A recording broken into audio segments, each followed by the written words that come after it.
The soft rumble of engines rolled through our quiet Dallas neighborhood, just as my husband pointed toward the front door and said, "Serve her, Claire, or get out." Three black Rolls-Royce Phantoms turned slowly into our driveway like something out of a funeral procession, even before the engine stopped. Ethan's face lost color. His hand slipped off the pregnant woman's suitcase. That was the moment he realized exactly who I had called and exactly whose daughter he'd betrayed. 21 years of marriage ended in my kitchen on a humid Thursday afternoon in May. The smell hit me first when I opened the front door. Vanilla perfume, thick and sweet, not mine. A young blonde woman stood barefoot near my marble island, wearing my pale blue silk robe. My robe, the one my mother had given me the Christmas before she died. One hand rested dramatically over her pregnant stomach while she drank sparkling water from one of my crystal glasses.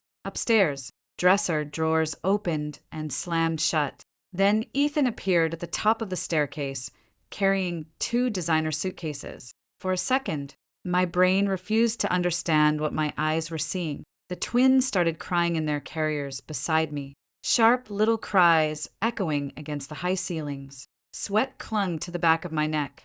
Outside, the Texas heat shimmered above the driveway. Inside, the air conditioning blasted cold enough to raise goosebumps on my arms. Vanessa smiled first, not embarrassed, not nervous, calm. "Oh," she said softly, "you're home earlier than Ethan expected." Those words still make me sick when I think about them. Earlier than expected, like I was the guest. Ethan came downstairs, slowly adjusting the cuff of his shirt like this was some ordinary conversation between adults. "She's staying here for a while," he said. Silence settled heavily between us, except for the twins fussing beside the door. A clock ticked somewhere near the dining room. Then he added the sentence that finally shattered something inside me. "She's pregnant with my baby." My fingers tightened around the diaper bag strap. Across the kitchen, Vanessa lowered her eyes like she was trying to look innocent. That almost made it worse. If she'd acted cruel, maybe anger would have come easier. Instead, she looked comfortable, like Ethan had spent months preparing her for this moment. The refrigerator hummed quietly behind me. "You brought her here," was all I managed to ask. Ethan exhaled hard through his nose, already irritated. "Don't start yelling in front of the babies." Yelling. I still hadn't raised my voice once. Carefully, I lifted one twin carrier onto the kitchen table so I could pick up my son before he woke his sister completely. My hands shook badly enough that the buckle slipped twice. Vanessa glanced around awkwardly. "I told him this would be hard for you," she murmured. That sentence nearly made me laugh. Hard for me, like someone discussing bad weather. The kitchen suddenly felt too bright, too polished. Every surface in that house carried pieces of my life. I had picked the cabinet colors, the light fixtures, the paint. I had spent months designing that kitchen while pregnant at 47, because Ethan said he wanted one last fresh start for our family. Turns out he meant with somebody else. Ethan walked toward the counter and tossed a set of car keys beside me. "You can take the Lexus," he said casually. "Vanessa needs the Escalade now." The keys slid across the marble with a sharp metallic scrape. My old white Lexus SUV, the one with cracker crumbs permanently trapped under the back seats from our older kids when they were teenagers. Vanessa shifted uncomfortably, but didn't argue. A strange numbness spread through my chest then. Not rage, not heartbreak exactly, something colder, like finally understanding a truth your body knew before your mind accepted it. 21 years gone. Outside, cicadas buzzed loudly in the afternoon heat. "You expect me to stay here?" I asked quietly. Ethan rubbed his forehead like I was exhausting him. "Look, Claire, let's stop pretending your life is difficult. You have help. You have money. The twins will be fine." Then came the sentence that truly showed me who he'd become. "Honestly, your father abandoned you 20 years ago. Stop acting like you still have somewhere else to go." Upstairs, a suitcase zipper opened. Vanessa avoided eye contact, and suddenly, I saw everything clearly. The late business trips, the secretive phone calls outside, the expensive watches Ethan bought while complaining about money. The way he'd started talking about important people and bigger opportunities the past 2 years. He wasn't just cheating, he'd been building a completely separate future while standing inside the life I created for him. Without another word, I carried the twins upstairs. Warm baby formula lingered in the nursery air. One mobile still turned slowly above the crib while soft piano music played from the sound machine. Downstairs, I could hear Vanessa laughing faintly at something Ethan said. That sound followed me while I packed. Diapers, bottles, baby blankets, extra formula. My wedding ring felt ice cold against my skin as I zipped the diaper bag shut. By the time I came downstairs, carrying both babies, Ethan looked relieved. He genuinely thought I was leaving quietly because I had nowhere else. That part almost destroyed me more than the affair itself. Near the doorway, Vanessa stepped aside politely while adjusting the sleeve of my robe. My robe. Then the engines arrived. Low, smooth, expensive. 3 identical black Rolls-Royce Phantoms turned slowly into the driveway, one after another. Every movement outside the house stopped. Ethan's face changed instantly. The drivers stepped out together in dark suits and opened the rear doors in perfect silence. One older driver approached me gently. "Miss Whitmore," he said respectfully, "your father's been waiting for you." And then Richard Whitmore stepped out of the center Rolls-Royce. Cowboy boots, gray sport coat, calm expression. My father looked older than he had 20 years ago, broader somehow, too, like time had carved him out of Texas limestone. His eyes moved from me to the twins to Vanessa, standing in my robe. Finally, they landed on Ethan. A long silence followed. Then my father adjusted one cuff and spoke in the calmest voice imaginable. "So," he said, "you just made the biggest mistake of your life. West Texas sunsets used to make me feel safe as a child." By the time my father's convoy reached his ranch outside Fort Worth that night, the sky had turned deep orange behind the mosquite trees. Heat still rose off the gravel driveway in slow waves even after 8:00. One of the twins had finally stopped crying somewhere along the drive. The other kept making soft, hiccuping sounds against my shoulder. Nobody spoke much during the trip.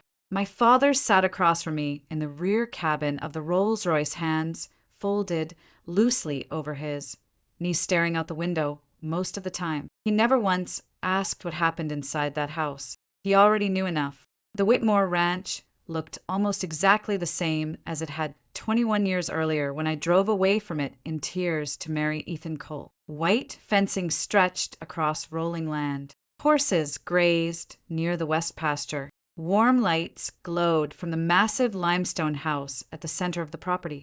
Home. The word felt unfamiliar now. Several staff members came outside as we pulled up, but my father waved them back before they could overwhelm me with questions. "Give her space," he said quietly. Inside the house smelled like cedar wood and coffee. Familiar. Steady. Nothing like the artificial vanilla perfume still trapped in my memory from earlier that afternoon. A housekeeper named Elena touched my arm gently. "Oh, sweetheart," she whispered after seeing the babies. "You must be exhausted." That nearly broke me. Not Ethan humiliating me. Not Vanessa wearing my robe. Not even hearing another woman was carrying my husband's child. It was kindness that almost cracked me open. The nursery on the second floor had already been prepared somehow. 2 bassinets sat near the windows. Fresh blankets folded neatly nearby. Bottles sterilized. Formula containers lined up on the counter. "You planned this?" I asked my father quietly. The old floorboards creaked beneath his boots as he stepped into the doorway. I hoped I wouldn't need to. A long silence stretched between us. 21 years of distance sat inside that room with us. Back when I was 27, my father warned me Ethan loved opportunity more than he loved people. I accused him of being controlling, elitist, judgmental. Maybe part of me wanted to prove rich men weren't always right. Maybe part of me wanted to escape being Richard Whitmore's daughter and become my own person. Turns out life doesn't care much about idealism. Around 2:00 in the morning, Soft crying drifted through the baby monitor beside my bed. My body ached from exhaustion. Every muscle in my back burned. I had barely slept in weeks. Even before discovering my husband had moved his pregnant mistress into our home. Dim hallway lights guided me toward the nursery. Halfway there, I stopped. My father sat in the rocking chair, holding my son awkwardly against his chest while staring down at a baby bottle like it was complicated machinery. The sight felt almost unreal. Richard Whitmore could negotiate billion-dollar land deals without blinking.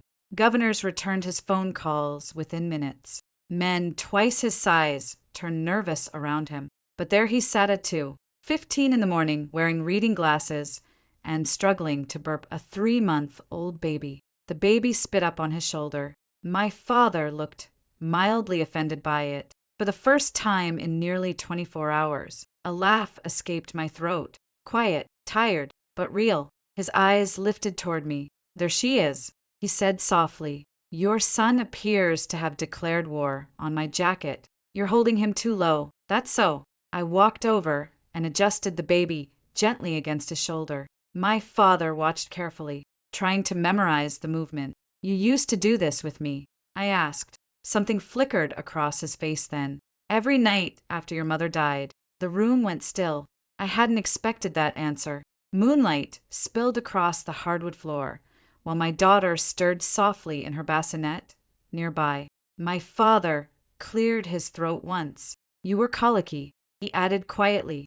"Screamed half the night for almost 6 months." A strange ache spread through my chest hearing that, because suddenly I could picture it. Not Richard Whitmore, the businessman, just a widowed father, trying not to fail his little girl. By sunrise, exhaustion finally dragged me into sleep for a couple of hours. When I woke near 10, lawyers had already arrived. The smell of bacon drifted downstairs from the kitchen, while papers covered the dining room table. Men in suits spoke in low voices near laptops and folders, marked with Ethan's company logo. My father stood near the windows, drinking coffee. One attorney introduced himself carefully before sliding documents toward me. "Mrs. Pohl, we discovered several financial irregularities tied to your husband." Irregularities. That word turned out to mean forged signatures, loan guarantees, shell companies, crypto transfers. My stomach tightened harder with every page. "You're saying Ethan used my name?" I asked. The attorney nodded. "We believe he assumed the Whitmore family would eventually cover the debt exposure if things collapsed." Outside, horses moved slowly through the pasture while sunlight flashed across the pond beyond the house. Meanwhile, my entire marriage was unraveling line by line on legal paper. The affair suddenly looked smaller. This wasn't passion, it was greed. A little after midnight the next evening, my phone buzzed beside the bed. Unknown number. For several seconds, I considered ignoring it. Then, another message appeared. "Please don't block me. It's Vanessa. We need to talk because Ethan lied to both of us." Rain tapped softly against the windows of the steakhouse the night I met Vanessa. Dallas had been sitting under a brutal heat wave for almost 2 weeks, but that Thursday evening finally brought a thunderstorm rolling through downtown. Water streaked down the glass outside, while businessmen in expensive jackets hurried along the sidewalk beneath umbrellas. The restaurant smelled like grilled ribeye whiskey and leather. Vanessa sat alone in the back corner booth, wearing a cream-colored sweater and almost no makeup. Without the heavy lashes and tight dresses she wore around Ethan, she looked younger than I remembered. Tired, too. A server led me toward the table. Vanessa stood awkwardly when she saw me approaching. "Thank you for coming." Her voice shook slightly. Not much, just enough to notice. The booth seat felt cold against the back of my legs as I sat down across from her. For several seconds, neither of us touched the menus. Soft country music played overhead. Somewhere behind us, glasses clinked near the bar. Finally, Vanessa reached for her water. "He told me you'd never come," she admitted. "That makes 2 of us." A faint smile crossed her face before disappearing again. Pregnancy had rounded her features slightly. Up close, she didn't look smug anymore. mostly nervous. I studied her carefully while she stared down at the table. This was the woman Ethan destroyed our marriage for. 23 years old, young enough to be my daughter, and somehow that realization hurt less than I expected. What exactly did Ethan tell you about me? I asked. Vanessa exhaled slowly. That you were cold, manipulative, obsessed with your family's money. Her eyes lifted toward mine, carefully. He said you treated him like staff instead of husband. A bitter laugh almost escaped me. Staff.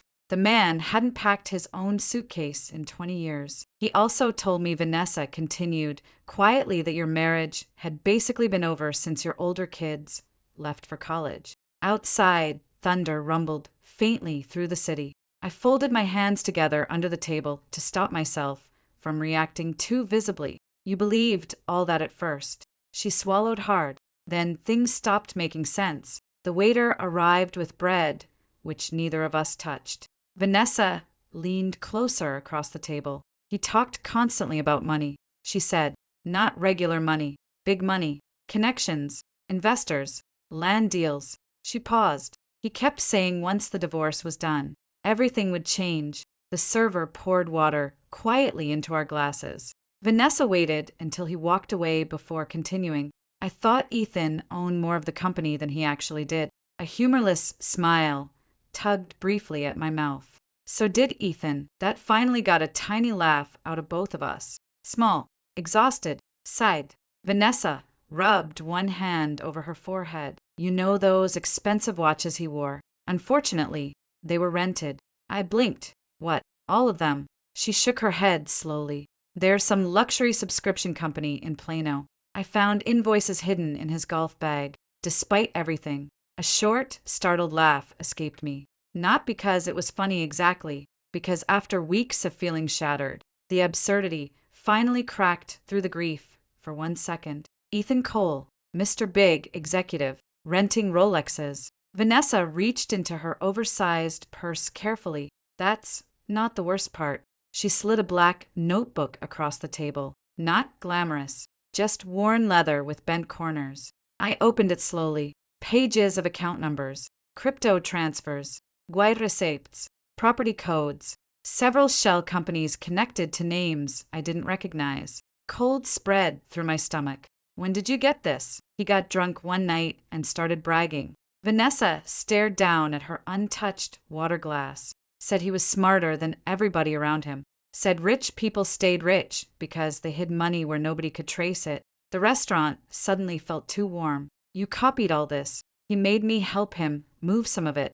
That sentence landed heavily between us because there it was, the truth neither of us wanted to say out loud. Vanessa wasn't innocent, not completely. She noticed the shift in my expression immediately. I know how this looks. How should it look? Tears filled her eyes then, though she blinked them back fast. I thought he loved me. Something in the way she said it made me believe her. Not because Ethan deserved belief, but because women don't usually humiliate themselves like this unless they finally realize the fantasy collapsed. Rain hammered harder against the windows. Now, traffic lights reflected red and gold across the wet street outside. Vanessa lowered her voice. The debt collectors started calling last month. He owes that much. He's drowning. My chest tightened slowly. For years, Ethan complained about financial pressure. Yet, we lived in a 7,000 QFT home,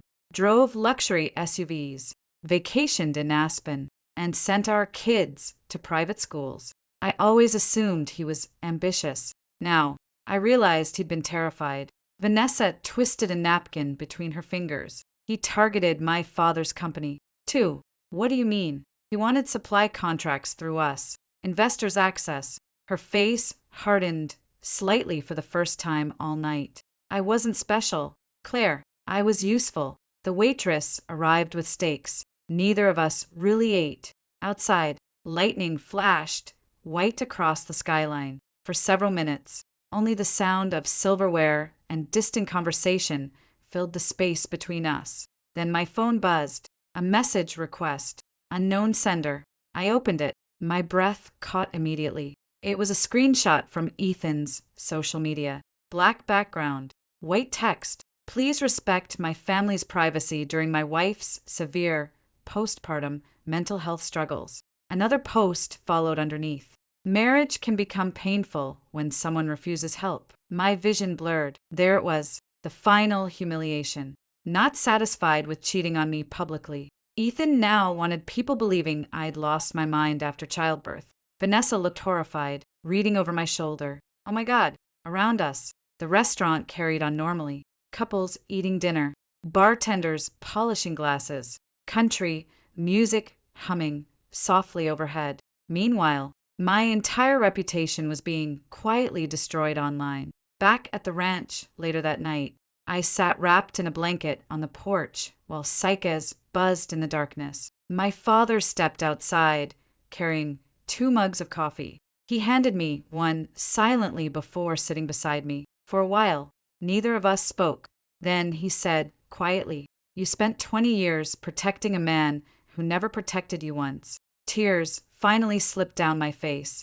Not dramatic, not loud, just exhausted. The porch light glowed softly against the wooden railings, while distant thunder rolled across the Texas sky. My father stared out toward the dark pasture. "The Whitmore Foundation Gala is next Saturday," he said calmly. "Ethan already confirmed attendance." I wiped my face carefully. "He's bringing her." "Yes." Silence stretched between us. Then I heard myself say the words I'd been resisting for days. "Good." My father looked over slowly.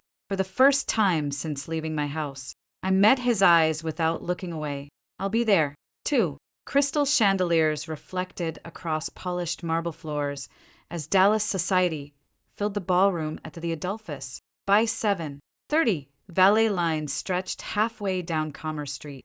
Women in silk gowns floated past enormous flower arrangements, while men in tailored tuxedos shook hands beside trays of champagne. Somewhere near the stage, a jazz trio played softly beneath the low murmur of expensive conversation. For 21 years, I'd attended events like that beside Ethan, smiling for photos, hosting charity tables, listening to him charm investors and politicians over dry-aged steak and bourbon. That night felt different before I even stepped inside.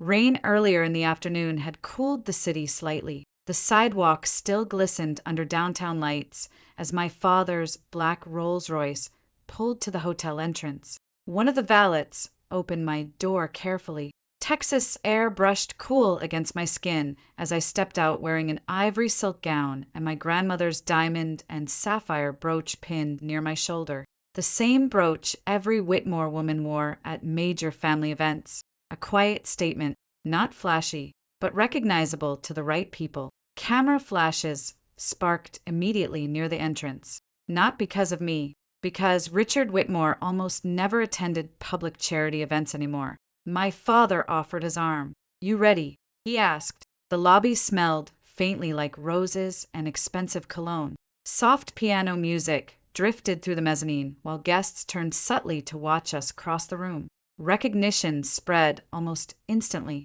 Not shock exactly, more like tension, because people in Dallas remembered things. They remembered the Whitmore daughter who walked away from her family for love. And they remembered the rumors spreading online the past 2 weeks about my supposed breakdown after childbirth. At the ballroom entrance, my father leaned slightly toward me. "You don't have to do this publicly." "Yes," I said quietly. "I do." Inside, nearly 400 guests filled the ballroom. And there he was. Ethan stood near the center bar, laughing beside Vanessa in a dark green gown that stretched across her pregnant stomach. One hand rested possessively on the small of her back, while several investors listened to him speak. The moment he saw me, the color drained from his face. Vanessa froze, too. Around them, conversations began slowing one by one. People noticed, always, especially wealthy people, pretending not to gossip. Ethan recovered first, at least externally. A polished smile spread across his face as he walked toward us. "Claire," he said carefully, "I didn't expect." "You rarely do." The sentence landed softly between us. No gelling, no dramatic scene. That seemed to unsettle him more. His eyes moved toward the family brooch on my shoulder, then toward my father standing beside me. For the first time in our marriage, Ethan suddenly looked unsure of himself. My lawyers advised me not to discuss private matters tonight, he said quietly. My father gave a small nod. Smartest thing they've told you all year. A few nearby guests pretended very hard not to listen. Vanessa shifted awkwardly beside Ethan. Up close, she looked pale, nervous, not triumphant anymore. A charity board member approached moments later, announcing dinner service would begin shortly. Ethan seized the interruption immediately. Enjoy the evening, he muttered before guiding Vanessa away, but his hand trembled slightly against her back. The ballroom lights dimmed 40 minutes later as the foundation presentation began. Large projection screens lit the stage while donors settled into their seats. Wine glasses clinked softly against linen-covered tables. My father sat beside me, calmly reviewing notes on a leather folder. You still have time to walk away from this, he murmured. Across the ballroom, Ethan laughed too loudly at something one investor said. I watched him carefully. 21 years together teaches you tiny details.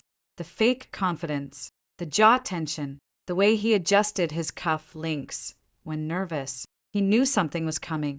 He just didn't know how much. The foundation director introduced my father first. Polite applause followed as Richard Whitmore stepped onto the stage beneath warm lighting. No dramatic speech, no anger, just quiet authority. Thank you all for supporting families across Texas, he began calmly. Then he stopped, looked toward me, and nodded once. The ballroom shifted almost instantly as I stood from my chair. Confusion rippled through nearby tables, while heels clicked softly against marble steps leading to the stage. Ethan straightened in his seat. Vanessa closed her eyes briefly. The microphone felt cool in my hand. For 1 second, nearly 400 people stared at me in complete silence. Then I smiled faintly. My husband taught me something this year. I said, never love someone more than you love yourself. Not a sound moved through the ballroom behind me. Presentation screens flickered. Documents appeared. Loan records, forged signatures, wire transfers, shell corporations, crypto accounts tied directly to Ethan. Murmurs exploded across the room almost immediately. Ethan shot to his feet. What the hell is this? His voice cracked halfway through the sentence. A forensic accountant stepped quietly on the stage beside me while attorneys moved toward several investor tables. More documents appeared on screen. Side-by-side signatures, fraudulent authorizations, private communications. The room transformed within seconds. Not chaos, worse recognition. People realizing the charming executive they trusted had been quietly stealing from everyone around him. You set me up, Ethan shouted toward me. No, I answered calmly. You just assumed nobody would check. Several board members stood simultaneously near the back tables. One older investor looked physically sick reading the projected financial summaries. Then came the final blow. Vanessa stood slowly from her chair. Every eye in the ballroom turned toward her. Tears filled her eyes, though her voice remained steady. He promised both of us a future he never actually owned. That was all she said. Then she picked up her purse and walked out of the ballroom alone. Ethan looked completely stunned watching her leave. Security approached moments later, quietly, professionally. No scene, just a soft conversation near his shoulder. Around the ballroom, people avoided eye contact with him. Now investors stepped away. Business partners turned their chairs slightly. One man Ethan golfed with every Sunday suddenly became fascinated by his wine glass. Public humiliation rarely looks dramatic in wealthy rooms. Usually it looks like isolation. Ethan's breathing sounded uneven as security guided him toward the exit. Halfway past our table, he stopped. His eyes looked wild now, smaller somehow. Please, he whispered toward me. Don't destroy me. The ballroom remained silent enough to hear silverware settling against plates. I met his stare calmly. I didn't. I said softly, you did, without another word. Security escorted him through the ballroom doors. And just like that, Ethan Cole disappeared from Dallas society in under 10 minutes. 6 months after the gala, I saw Ethan for the first time in a Walmart parking lot outside Arlington. Not at a country club, not downtown near his office tower. A Walmart. Late August heat shimmered above the asphalt while shopping carts rattled across faded parking lines. I'd stopped there after a pediatric appointment because one of the twins had developed a sudden obsession with throwing pacifiers out of the stroller. Life becomes strangely ordinary again after public humiliation. That part surprised me most. One moment your marriage explodes across Dallas business circles. The next you're standing in the baby aisle comparing diaper prices while country music plays overhead. Ethan stood near a gray pickup truck wearing jeans and a wrinkled polo shirt. For several seconds, neither of us moved. He looked older, not dramatically, just worn down in ways expensive suits used to hide. The confident posture was gone. So was the polished executive voice. Even from 20 feet away, exhaustion clung to him like humidity.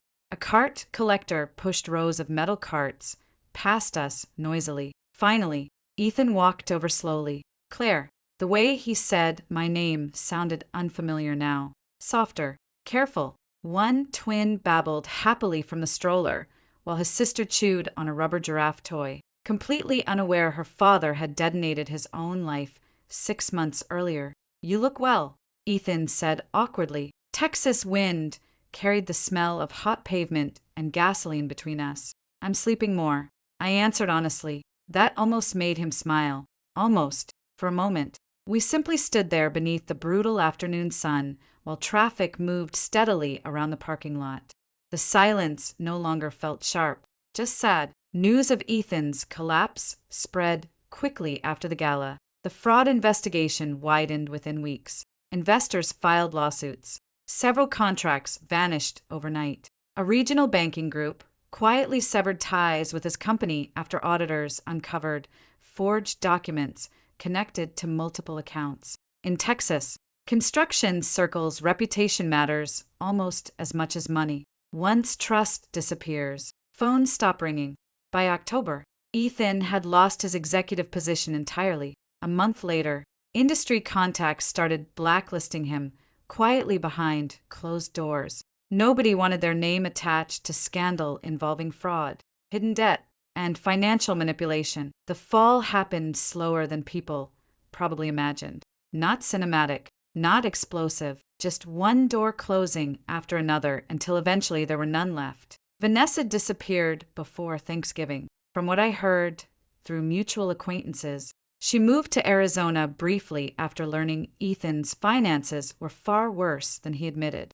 Rumors spread later that the baby might not even be his. Strangely enough, hearing that brought me no satisfaction. By then, I was too busy rebuilding my own life. Early mornings at the ranch slowly became my favorite part of the day. Sunlight over the horse pastures, coffee steaming in my hands before the twins woke up. Quiet conversations with my father at the kitchen table while the house still slept. Healing turned out to be much less dramatic than revenge. Mostly it looked like routine therapy appointments every Wednesday. Long walks pushing a double stroller beneath oak trees.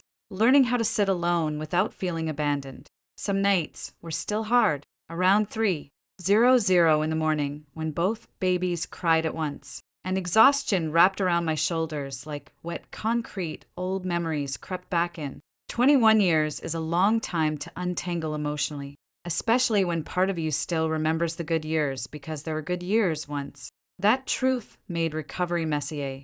My father understood that better than anybody. One October evening, while the twins slept upstairs, he sat beside me on the back porch, watching distant lightning flash across the Texas sky. You still miss him sometimes, he said quietly. It wasn't a question. I stared out toward the dark pasture for a long moment before answering. Sometimes I miss who I thought he was. My father nodded once. Nothing more. No lectures. No judgment. Just understanding. That was enough. A few weeks later, I officially joined the Whitmore Foundation full-time. Not as Richard Whitmore's daughter. Not as Ethan Cole's ex-wife. Just Claire. We started expanding programs for single mothers dealing with financial abuse and unstable housing situations across Texas. Some mornings, I spent hours on the phone helping women find attorneys or temporary child care support. Funny how pain changes what matters to you. For years, I organized charity galas, mostly because wealthy Dallas wives were expected to. Now, the work felt personal real. One cold December afternoon, Ethan called unexpectedly, asking if we could meet. Against my better judgment, I agreed. The diner sat off Interstate 30 west of Dallas. Nothing fancy. Red vinyl booths, burnt coffee smell, Christmas decorations taped crookedly along the windows. Ethan already sat inside when I arrived. The man who once obsessed over luxury watches now looked uncomfortable in a simple navy sweater. He stood awkwardly when I approached. "Thank you for coming." Outside, trucks roared past the highway while a waitress refilled coffee cups nearby. For several minutes, we talked carefully about the twins, doctor visits, sleep schedules, teething, normal things. Then Ethan wrapped both hands around his coffee mug and stared down at the table. "Did you ever regret marrying me?" The question caught me off guard. Steam curled slowly upward between us. Somewhere near the kitchen, dishes clattered loudly. I thought about our wedding day, our first apartment, road trips with the kids when they were little, the years before. Ambition hollowed him out from the inside. Finally, I answered honestly. "No," I said quietly, "but I regret how long I stayed after I stopped feeling loved." His eyes closed briefly. No argument came this time. No manipulation. Just silence. By sunset, I was driving back toward Fort Worth while both twins slept peacefully in their car seats behind me. Winter light stretched gold across the Texas highway. One hand rested lightly on the steering wheel, while the other adjusted the heat lower inside the SUV. For the first time in years, my chest felt calm, not victorious, not bitter, free. Maybe that's what healing really is. Not forgetting what happened, not pretending it didn't hurt. Just finally reaching the point where somebody else's betrayal no longer controls your future. And if you're listening tonight wondering whether it's too late to choose yourself after 50, it isn't. Sometimes the hardest endings become the beginning of the life you were supposed to have all along. The second story, get out and take that child with you. My husband shoved the car door open, and the cold rain hit me like a slap. I stepped out with our 3-week-old son in my arms, and before I could even pull the blanket over his tiny face, Ryan's taillights vanished into the dark. Then a black BMW stopped beside me. A man stepped out, looked at me once, and his whole face changed. His voice broke. "I've been looking for you for 20 years. The first thing I remember from that night was the sound. Not Ryan's voice, not the slam of the door, not even the rain. It was the thin, frightened sound my son made against my chest.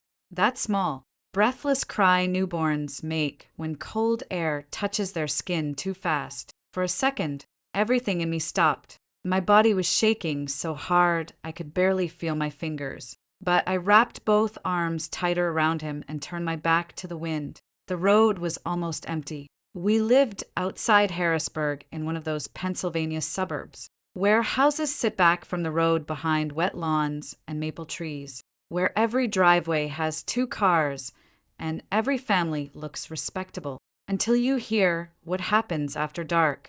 It was late November, nearly midnight, and the rain had the kind of icy bite that made it feel closer to sleep. My shoes sank into the muddy shoulder. My hospital sweatshirt was already soaked through.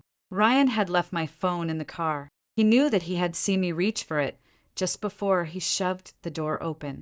He had looked right at me and driven away anyway. I stood there, trying to think through the panic. My mother had been dead for most of my life. I had no father, no siblings, no aunt whose number I could still recite by heart. Foster care had a way of teaching you how temporary every address was. The few friends I had were 30 minutes away, and I had no phone, no guoli, no diaper bag, nothing but the baby, the blanket, and the taste of blood where I'd bitten the inside of my cheek. Trying not to cry in front of Ryan, then headlights slowed behind me. At first, I stepped farther off the road. A woman alone at midnight with a newborn learns fear before she learns hope. But the car didn't roll past. It stopped. The driver's door opened. A tall man stepped out, maybe mid-40s, wearing a dark overcoat that was already catching rain. He moved quickly, but not recklessly. He kept enough distance so I wouldn't panic. No. He called over the weather. "Are you hurt?" I didn't answer. My whole body had narrowed to one instinct: protect the baby. He came closer, then stopped again. The beam from the headlights caught my face, and I saw something in his expression change. Not pity, not curiosity. Shop.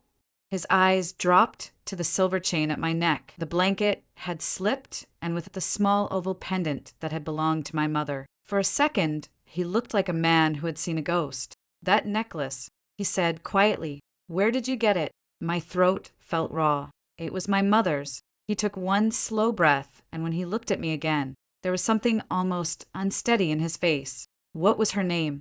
I should not have answered. Every practical instinct told me that. But there are moments when exhaustion lowers every wall you built to survive. Lena Carter. He closed his eyes. Rain ran down the side of his face. When he spoke again, his voice had changed. "My God."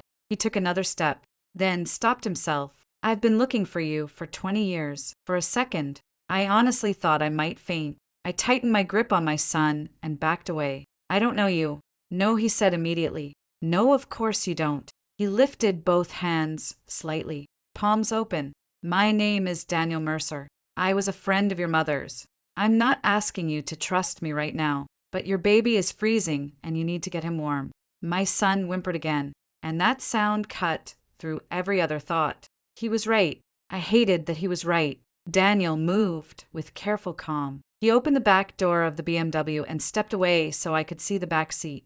No one else was inside. A clean wool blanket lay folded there. He didn't reach for me. He didn't touch the baby. He simply stood in the rain and waited. I got in. The heat hit my face, so suddenly it almost hurt. My hands were trembling too hard to tuck the blanket around my son properly.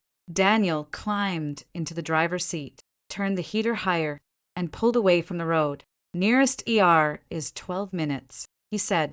I nodded, but said nothing.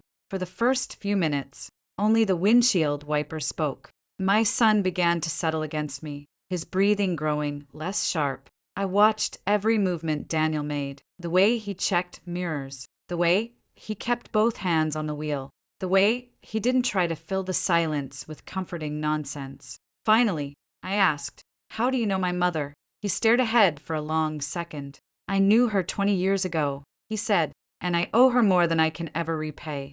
That was not an answer, but there was something in the way he said it that stopped me from pushing. The hospital was bright overlit and almost painfully warm. A nurse took one look at my soaked clothes and hurried us inside. They checked the baby, first temperature, a little low, but stable. They checked me next. Mild exposure, elevated blood pressure, no serious injury. I sat in a plastic chair with my son sleeping against my chest while the adrenaline drained out of me, and suddenly I could barely keep my eyes open.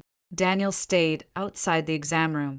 He didn't hover. That mattered. An hour later, a pediatric resident finally smiled and told me the baby was fine. The relief was so sudden and so deep that tears came before I could stop them. I turned my face away. When I stepped into the hallway, Daniel was standing by the vending machines. He held a paper cup of coffee in one hand and looked like he had aged 10 years since the roadside. "Emily," he said. I froze.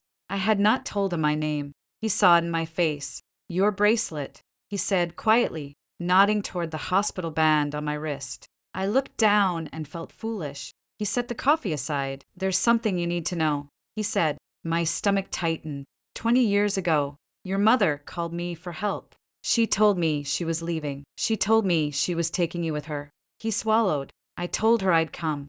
The hallway seemed suddenly very still, and I asked. His jaw tightened. I was late. The words hung there between us. He looked past me toward the sleeping child in my arms. "The night I found you on that road," he said, voice low and rough.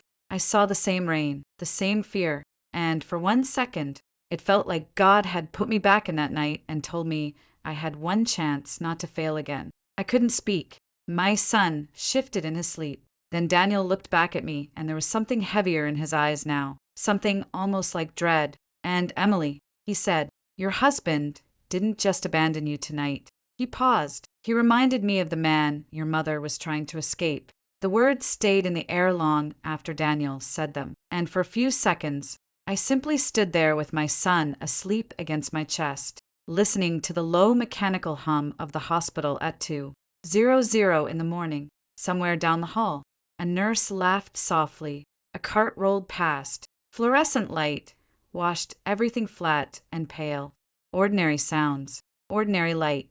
But inside me, something had shifted. My first instinct was anger. Not because I believed him, but because I did not want to. All my life, I had survived by learning what not to touch. Foster care teaches you that. There are rooms inside yourself. You boarded up early questions about your parents, about why nobody came back, about whether you were forgotten or simply not worth the trouble. You learn to live around those rooms. You learn to keep moving. Now a stranger had opened one. What does that mean? I asked. Daniel's face tightened. Not here. That answer made me colder than the rain had. You don't get to say things like that and then walk away. I'm not walking away. Then explain. He glanced at the sleeping baby in my arms. You haven't slept. Your son needs warmth. You need food. I'm asking for 1 hour. Then I'll tell you everything. I hated that he sounded reasonable. I hated even more that I had nowhere else to go. The social worker on night duty came by a few minutes later. She was kind, practical, in her late 50s, the kind of woman who had seen every version of disaster and no longer wasted words pretending life was fair. She asked if I had somewhere safe to stay. I said no. She asked if I wanted police called. My mouth opened, but nothing came out. I should have said yes. Ryan had left his wife and newborn on the side of a road in freezing rain. That should have been simple. But abuse rarely looks simple when you're standing inside it. My mind kept trying to explain him. He was angry. He was stressed. He didn't mean it. He'd come back, even after what he had done. Part of me was still protecting the version of him I had spent 4 years loving. The social worker gave me a look I understood immediately. She snorts. Had seen women make that silence before. Then Daniel spoke quietly. I have a guest house. Separate entrance. Separate key. Emily can leave any time she wants. She looked at me. Not him. That your choice. I nodded. By the time we left the hospital, it was nearly 4 in the morning. The rain had thinned to a fine mist, and the roads were almost empty. My son, Noah, slept in a borrowed infant carrier the hospital had given us. The BMW smelled faintly of leather and winter air. I watched the passing streetlights and tried not to think. Daniel lived outside town, past a stretch of dark county road lined with bare trees and old stone walls. The house itself surprised me. Not flashy, not one of those oversized modern places built to impress neighbors. It was older brick, wide front porch, warm light in 2 downstairs windows, a place that looked lived in. He led me not into the main house, but to a small guest cottage behind it. 1 bedroom bathroom, heat's already on. He said there's formula bottled water, clean towels. My housekeeper comes in twice a week, but nobody will come in unless you ask. He set a small envelope on the kitchen counter. There's cash just in case. I stared at it. I'm not taking your money. That isn't charity. Then what is it? His face was tired. A man trying to make sure a woman and her child don't stand in the rain again. He left before I could answer. I locked the door behind him. Then I stood there for almost a minute listening. Nothing. No footsteps at the window. No shadow under the door. No sound except Noah breathing. For the first time since Ryan had stopped the car, I let myself cry. Not loudly, just enough for the body to release what it could no longer carry. I fed Noah, changed him, wrapped him in a blanket, and finally sat in the armchair by the window until dawn turned the sky pale gray. At 7:30, my phone rang. For one panicked second, I thought it was Ryan. It was the hospital. They had found my phone in the emergency intake bag. I must have dropped it there. Snorts. Daniel had gone back at 6 and picked it up. I stared at the screen after the call ended. There were 14 missed calls, all from Ryan. Then a text. Where the hell are you? Another. Don't do anything stupid. And then 10 minutes later, you made me lose my temper. We'll talk when you calm down. I read that 3 times. The room seemed suddenly very still. There it was. Not apology. Not fear for his son. Not where are you? Are you safe? Is no okay? Just the quiet rearranging of blame. I felt something inside me sharpen. At 10, Daniel knocked once and waited outside. He had brought coffee, oatmeal, diapers, and a paper grocery bag from the pharmacy. You didn't have to do that. I said, yes. He said, I did. He stayed near the doorway. You asked me to explain. I nodded. He sat across from me, elbows on his knees, and for a long moment looked at his hands before speaking. Your mother's name was Lena Carter. I met her when we were both 24. She worked part-time at a legal aid office in Harrisburg. I was a junior associate at a law firm young enough to think I could fix the world if I just worked hard enough. There was no self-pity in his voice, only memory. She was funny, he said quietly, sharp, braver than she knew. He told me she had married young. Too young. The man had charm in public and temper in private. By the time Daniel understood how bad it was, she was already trying to leave. One night she called me. She said she had enough money for a bus ticket. She said she had you. She asked if I could meet her. His throat moved. I said yes. He stopped there. I already knew the next part. But you were late. He nodded. When I got there, police were outside. Lena was dead. I felt all the air leave my chest. How? His eyes lifted to mine. They ruled it an accident. Was it? No. The word landed hard. Then why wasn't he charged? Because there wasn't enough evidence. Because he had money. Because he had a lawyer who knew how to bury facts. Because, 20 years ago, women lost cases like that every day. My hands tightened around Noah's blanket. And me. He looked like that question had haunted him for 2 decades. You were gone. He told me that child services had taken me into emergency placement. Then there had been paperwork errors, county transfers, sealed files, foster homes. Every time he got close, the trail vanished. I hired investigators. I kept looking for years. Why? He met my eyes. Because I promised her. Silence stretched between us. Then I asked the question that had been forming since dawn. What did you mean about Ryan? Daniel leaned back slowly. I had someone look into him this morning. I stared. You what? You were thrown out of a car with a newborn in freezing weather. I needed to know whether he was a danger. That was fair. It still unsettled me. What did you find? His face hardened in a way I had not seen before. He has debt more than he told you. Credit cards, personal loans, gambling losses. I felt heat rise to my face. No, Ryan doesn't gamble. He does. I shook my head automatically, then stopped because suddenly I remembered. Late nights, hidden screens, quick flashes of irritation when I walked into the room. Daniel's next words came carefully. And Emily. He asked questions. What kind of questions about your mother? My whole body went cold. How would he even know? He requested public records 6 months ago. My voice came out barely above a whisper. Why? Daniel did not answer immediately. When he finally spoke, it was very quiet, because he may have believed there was money tied to your family.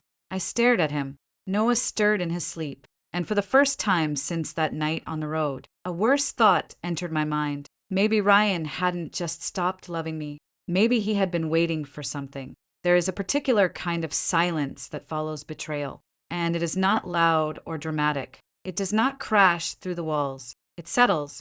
It sits in the room with you while you warm a bottle, while you fold a blanket, while you stare at the back of your own hand and try to understand how the life you thought you were living became something else when you were not looking. For the next 2 days, I barely left the guest cottage. Noah slept in short, uncertain stretches the way newborns do, and my body still felt like it belonged to someone else. I was healing from childbirth, sleeping in fragments, waking every hour to check whether he was breathing. In the middle of that ordinary exhaustion, my marriage had cracked open so suddenly that even simple tasks felt unreal. Ryan kept calling, sometimes angry, sometimes apologetic, sometimes frightened. His messages moved through familiar stages. First blame. then charm, then wounded, outrage. You embarrassed me. I was under pressure. I didn't mean for it to go that far. Please answer. Don't let other people get in your head. That last one stayed with me. Other people, as if the night itself had not happened, as if the cold rain, the road, the baby, the empty darkness, none of that counted unless someone else named it. On the third morning, Daniel knocked and asked if I felt strong enough to go into town. I said yes before I could think too hard about it. He drove. I sat in the passenger seat with Noah asleep behind us. The lawyer's office was on Front Street in Harrisburg above a small accounting firm. The brass plate on the door read Margaret Ellis Family Law. She was in her early 60s, gray hair, pinned back, navy blazer, clear eyes. She had the steady, unsentimental manner of women who have spent 30 years watching people lie in polite language. She asked for facts first. No interpretación, no emotion, just facts. Did Ryan push you? Did he know the baby was with you? Did he leave your phone in the car? Did he return? I answered each one. She wrote quietly. Then she set down her pen. What he did creates exposure, she said, especially with a newborn present. I want documentation, hospital records, phone logs, text messages, financial statements, every piece of paper you can find. I nodded. Then she asked the question that mattered most. Emily, what do you want? That should have been easy. Instead, I sat there for several seconds. What did I want? An apology, number to go back, number to understand maybe. But beneath all that, there was something simpler. I want him to stop making me feel like I'm the one who did something wrong. Margaret held my gaze for a moment that she said we can work with. That afternoon, I logged into our joint accounts for the first time in weeks. At first, nothing looked strange. Grocery charges, mortgage payment, utilities, gas. Then I kept scrolling. There were withdrawals I didn't recognize. Small ones at first. $200, $300, $400. Then larger transfers, cash advances, online payment processors I had never seen. I stared at the numbers until they blurred. Ryan had always handled the money. That had started innocently. He liked spreadsheets. He was better with numbers. He said it made things easier while I was pregnant. Now I understood what easier had meant. By evening, Margaret called. I need you not to panic, she said. That was not what you wanted to hear from a lawyer. What happened? We ran a preliminary review. Her voice remained calm. He has significant unsecured debt, roughly 48,000. My mouth went dry. No. Yes. How is that possible? Credit cards, personal loans, cash withdrawals, online betting platforms. I sat down hard. $48,000. That was more money than I had ever had in my life. And suddenly, the last year rearranged itself in my mind. The late nights, the tension every time bills arrived, the strange mood swings, the way he had started treating every small expense like an accusation. I had thought it was stress. It had been fear. And then Margaret said something else. There's another issue. I closed my eyes. Tell me. 6 months ago, Ryan requested archived county property, records, connected to Lena Carter. The room felt smaller. My mother.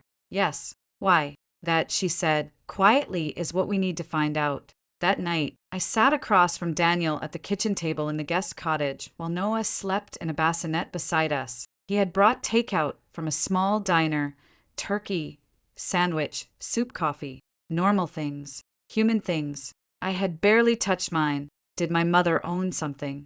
I asked.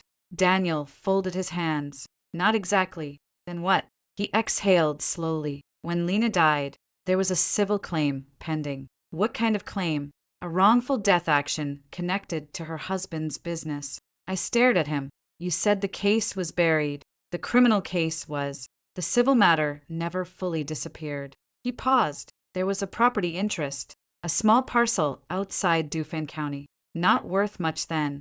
It sat untouched for years. And now there's development moving west. Logistics warehouses, distribution centers. Land values changed. My mind went immediately to Ryan. He worked in logistics. He would know. He would know exactly how much I asked.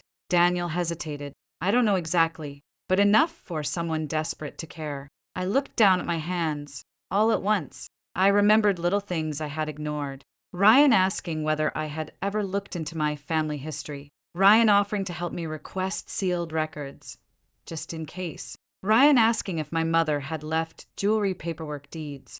At the time, it had sounded like curiosity. Now it sounded like inventory. The realization did not break me all at once. It entered quietly, then spread. The worst part was not that he had lied. It was that he had seen the most fragile part of me, the little abandoned child who had grown up wondering why nobody came back. And he had reached into that wound because he thought there might be something buried there worth taking. I stood up, so suddenly my chair scraped the floor.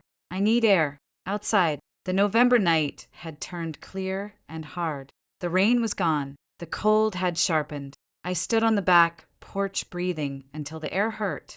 Daniel came out a minute later, but kept his distance. Emily. I didn't turn around. Did he ever love me? It was the question I had not meant to say aloud. Daniel took his time before answering. Yes, he said.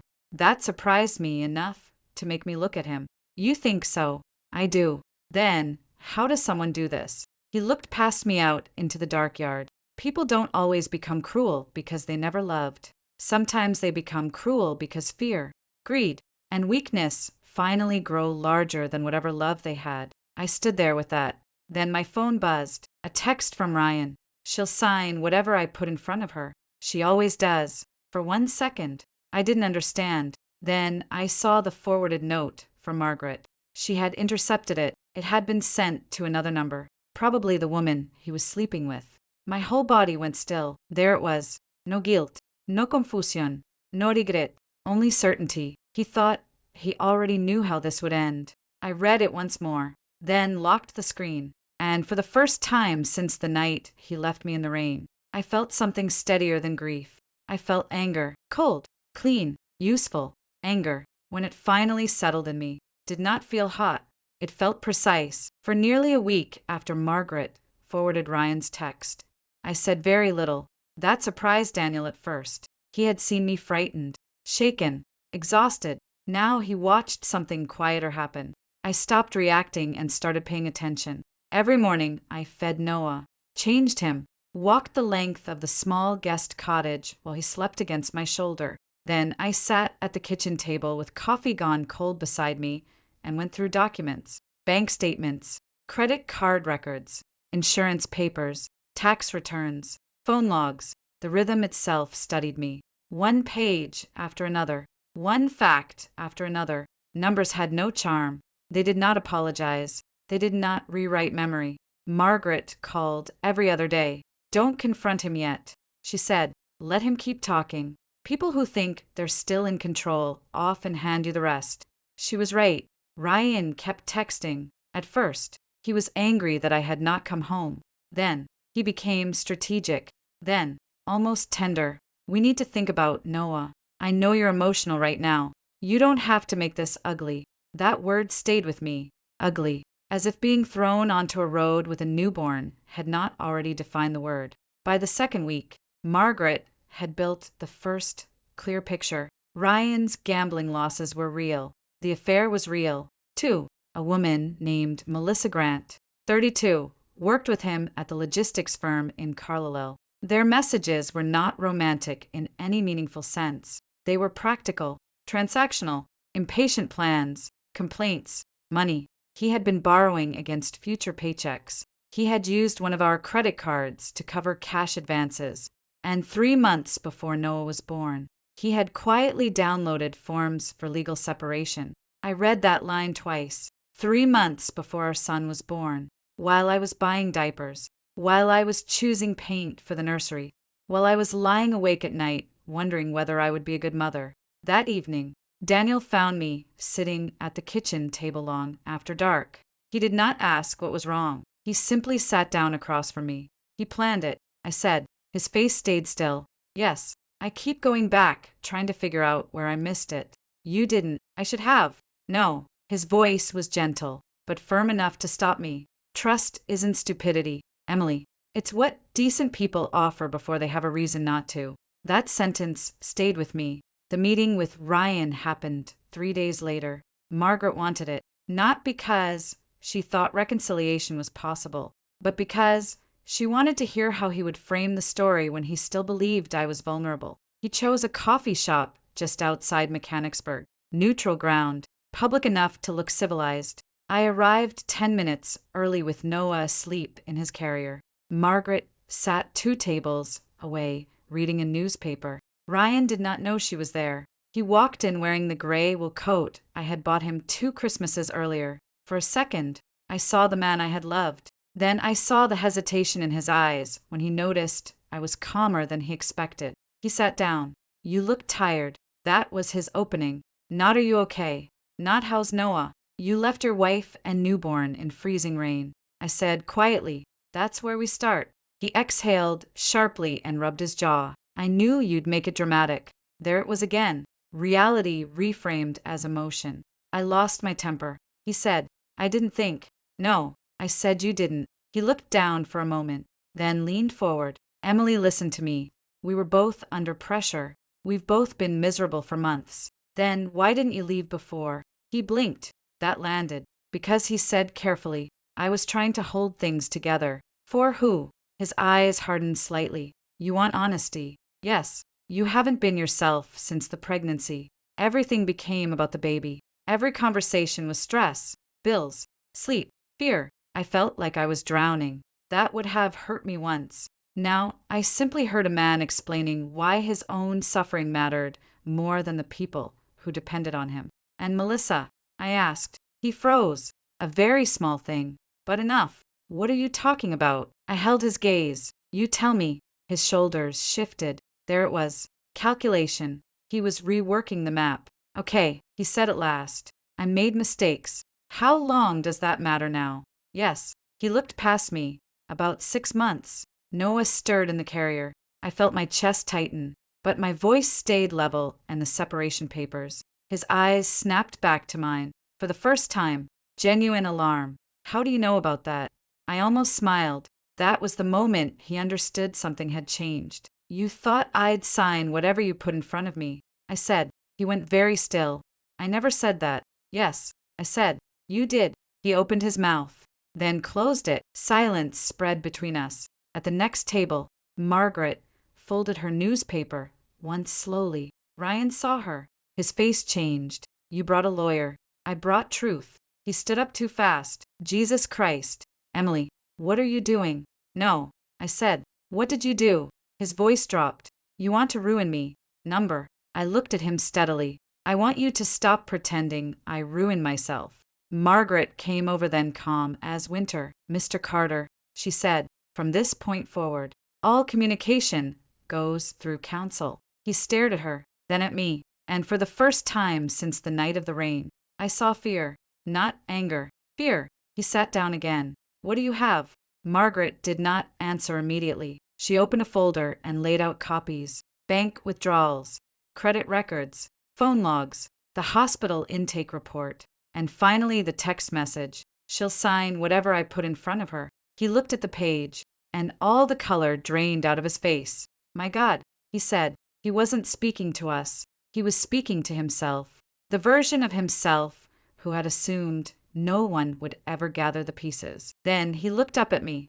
Who did this? My voice was quiet. You did. Outside, the afternoon had turned gray again. He stared at me like I had become a stranger.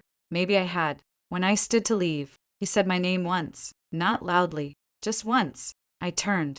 For a moment, he looked almost human again, tired, frightened, smaller than the man who had left me in the rain. Then he said the thing that ended it.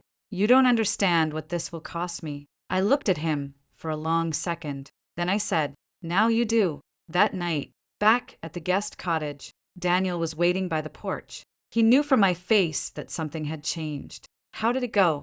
It's over, I said. He nodded. I thought that was the end of the evening. Then he reached into his coat pocket and handed me a small sealed envelope yellowed with age. My name was not on it. My mother's handwriting was. I found it 20 years ago, Daniel said quietly, and I never had the courage to open it. My fingers went cold. What is it? His eyes held mine. The last thing your mother left behind. The envelope felt lighter than it should have. For nearly a full minute, I could not open it. My fingers rested against the paper, tracing the softened edge where time had worn it down. 20 years. 20 years of foster homes, borrowed bedrooms, school forms with blank lines where family history should have been, birthdays that came and went, with no one who knew the day I was born except me. 20 years of believing that somewhere inside the story of my life there had been a door that closed because I was not enough.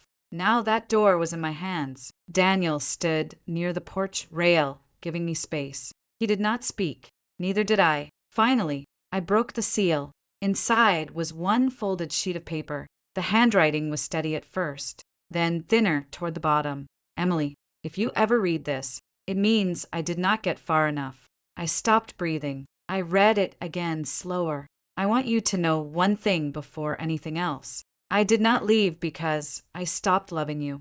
I left because I loved you more than I could survive staying. My vision blurred. I sat down on the porch steps because suddenly my knees no longer felt reliable. The night was cold, but I barely felt it. She wrote that she had tried for months to leave quietly. She had hidden cash in a coffee tin behind the stove. She had packed a small bag. She had memorized bus schedules. She had called Daniel because he was the only person she believed would come. And then the sentence that broke something open in me. If you grow up believing I abandoned you, that will be the cruelest thing he ever did. For a long time, I could not read past that. My whole life, I had built myself around absence, around that old, silent question children never say out loud because saying it makes it real. Why didn't she stay? Why didn't she come back? Now, in 6 lines, the shape of that grief changed. She had tried. She had tried. I finished the letter with tears running down my face. At the end, she wrote, "Be kind, but not small. Be brave, but not reckless. And if someone teaches you to live afraid, leave before fear becomes your home." There was no signature, just Mom. I don't know how long I sat there. At some point, Daniel came down and sat one step below me. "I'm sorry," he said quietly. I looked at him. For what? For being 20 years late. He did not say it like a plea, just truth. I thought about the road, the rain, Noah against my chest, the headlights stopping. "You came," I said. He looked down. Yes, that was enough. The divorce moved faster after that. Ryan's attorney pushed for quiet settlement. Margaret pushed back harder. The evidence of abandonment, the financial concealment, the debt exposure, and the documented risk to a newborn had changed the balance. In the end, he accepted terms he never would have imagined a month earlier. Primary custody stayed with me. He assumed responsibility for the personal debt he had hidden. The joint accounts were divided under supervision. He kept the house. I let him. By then, I understood something I had not known before. Walls do not make a home if fear lives inside them. I saw him one last time in family court. He looked older, not broken, not destroyed, just older. That mattered to me. I had not wanted ruin. I had wanted truth. When we stepped into the hallway afterward, he stopped me. "Emily." I turned. For a second, neither of us said anything. Then he asked, "Do you hate me?" I thought about it honestly. "No," I said. He looked surprised. "Why not?" "Because hate keeps you tied to the person who hurt you. Because rage can save you in the fire, but it is a terrible thing to build a house with. Because Noah deserved a mother who could walk forward. You don't get that much of me anymore," I said. He lowered his eyes. That was the last time I saw him. Spring came slowly that year. Pennsylvania always takes its time with it. The trees stayed bare longer than you expect. Then one morning, there are green tips on the branches, and the whole town feels as if it remembered how to breathe. By April, I had rented a small 2-bedroom duplex, 10 minutes outside Harrisburg. Nothing fancy, a narrow porch, a tiny kitchen, a cracked mailbox. It was perfect. I found part-time work with a non-profit legal aid office. Strange how life circles back. Mostly intake, paperwork, scheduling, answering phones, small work, honest work, work that paid enough to begin again. Daniel helped with practical things when I let him. A crib, a used washer, a pediatrician recommendation. Nothing extravagant. He never tried to rescue me. That was one of the reasons I trusted him. One afternoon, he came by with coffee and sat on the porch while Noah slept inside. I set something up. He said, "What kind of something?" "A college fund." I opened my mouth to protest. He lifted a hand. "Not for you. For him. Daniel, it isn't payment," he said gently. "It's a promise." I looked at him for a long moment. Then I nodded. That felt right. A promise carried forward instead of backward. In early May, it rained again. Not hard, just steady spring rain. I stood at the front window, holding Noah, watching drops move down the glass. For 1 second, I was back there. Cold road, dark sky, taillights disappearing. But this time, the memory did not own me. I looked down at my son. He was warm, safe, half asleep. One small hand curled against my sweater. And suddenly I understood what had really happened that night. Ryan thought he had abandoned me. He had not. He had pushed me out of one life and without meaning to into the truth of another. The rain had not ended me. It had ended the lie. Daniel stepped onto the porch outside a minute later. I opened the door. He smiled at Noah.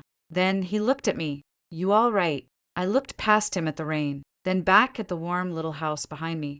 "Yes," I said, and for the first time in longer than I could remember, it was completely true. Revenge, I learned, is not always destruction. Sometimes it is surviving long enough to become unreachable. Sometimes it is refusing to let the people who wounded you decide what your life will mean. And sometimes the deepest justice is this. The child who once stood in the rain grows up, walks inside, closes the door, and finally feels safe. If this story stayed with you, if it reminded you of someone who kept walking when life gave them every reason to stop, take a moment and hold on to that. Sometimes the people who look strongest are simply the ones who survive the longest. And if you believe that truth matters, that dignity matters, and that beginning again is sometimes the bravest revenge of all, share this story with someone who may need it.